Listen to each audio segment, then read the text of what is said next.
There are 5 foods that you need to know about to improve your sleep quality. This is one of those videos that you want to save and keep watching over and over just to remind yourself of these key things to help you sleep. I personally had a sleep problem extremely bad for well over a decade, and I wish I would have known what I'm going to tell you right now.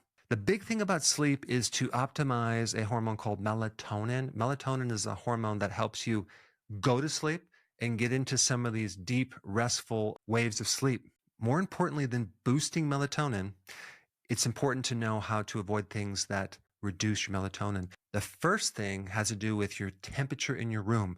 If you're going to bed and your temperature is 75 degrees Fahrenheit or warmer, you're going to have a significantly lowered melatonin level as well as a lowered REM level. The quality of sleep is going to be really crappy. The best temperature to optimize melatonin between 60 and 69 degrees Fahrenheit, with the optimum perfect number at 65 degrees Fahrenheit. If your room is at that temperature, your melatonin will be optimized. Even your body's core temperature, which should be 98.6, between 12 o'clock and 5 o'clock, your core temperature goes down between 1 and 2 degrees. People that have insomnia don't have that mechanism where their body gets cooler by 1 to 2 degrees. A lot of you watching are doing intermittent fasting, and you probably watched my videos in the past where I told you to get up in the morning, skip your breakfast, have your first meal at 12, and your last meal at 6. But here's my conclusion on that. I think initially it's very good to do that,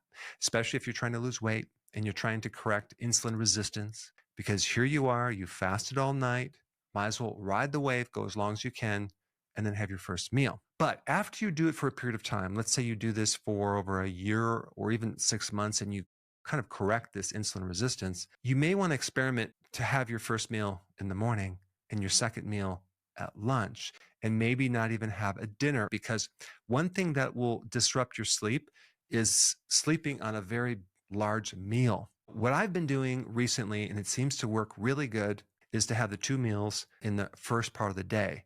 This also gives you a little more energy through the day, not at night. So why would you want to have a large meal in the evening, which you're just going to sleep on? This next point has to do with blue light. If we look at the spectrum of light, part of that spectrum is the blue light. That is the wave that you want to filter out in the evening. Why? Because blue light inhibits or suppresses that sleep hormone melatonin that helps you go to sleep. Probably the worst is the flipping through the social media on your cell phone before you go to bed.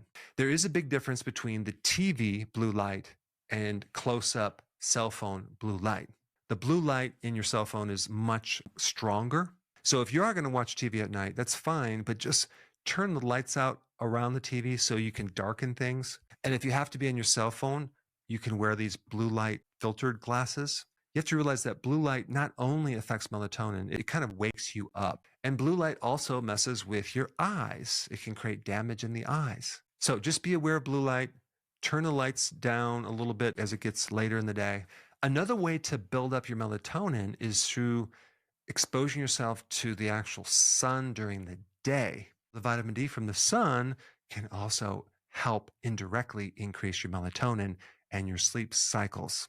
But I tell you, if you have sleep apnea or you have jet lag or you're on rotational shifts, you should be consuming vitamin D as well, because vitamin D is really important in kind of reestablishing those circadian waves. Now, there's one more point about cell phones. There's something called EMF, electromagnetic fields, that come off this. It's like invisible radiation.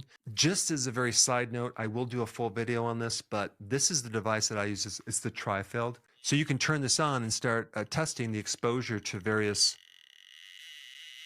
things to see what is giving you all these EMF waves that could greatly inhibit your sleep. I have tested my entire house, right? I go through the computer, I go through the area where I'm sleeping, the walls that are close to my bed, to make sure there was no extra frequencies that were affecting me. And I found several areas that were really messing me up.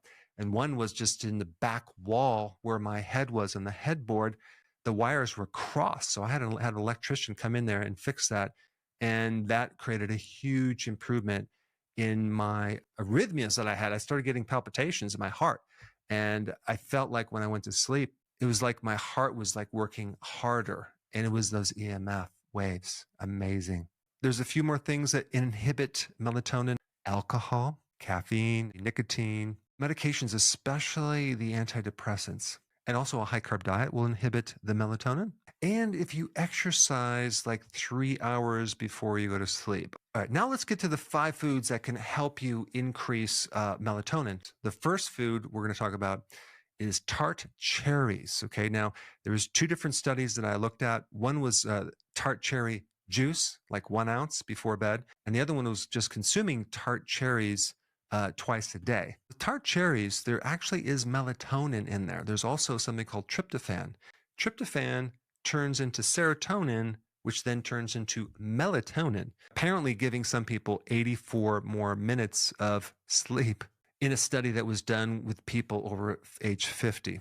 Number 2 is kiwis. Consuming 2 kiwis a day actually increase serotonin. That's that precursor to melatonin. After 4 weeks of consuming kiwis, there was a significant improvement in quality of sleep, length of sleep, waking up feeling refreshed, and speed of going to sleep. Number 3, fatty fish like salmon, tuna, and trout. All 3 of these can help increase melatonin. Number 4, kefir. Kefir is like yogurt, but it has even more microbes. It survives the stomach acids much better. And don't get the flavored one. Get the unflavored whole milk, grass-fed, whether you do, from goat's milk, sheep milk. So you want to get the kefir, and you can blend that with things rich in polyphenols like berries. I like the blueberry. Sometimes I'll do raspberry or blackberry. And when you drink it, you're feeding your microbiome polyphenols, which they're going to thank you for by helping you sleep. The last food that I'm going to recommend is sauerkraut. Now, the microbes in raw sauerkraut can help you sleep greatly. The cabbage also has tryptophan.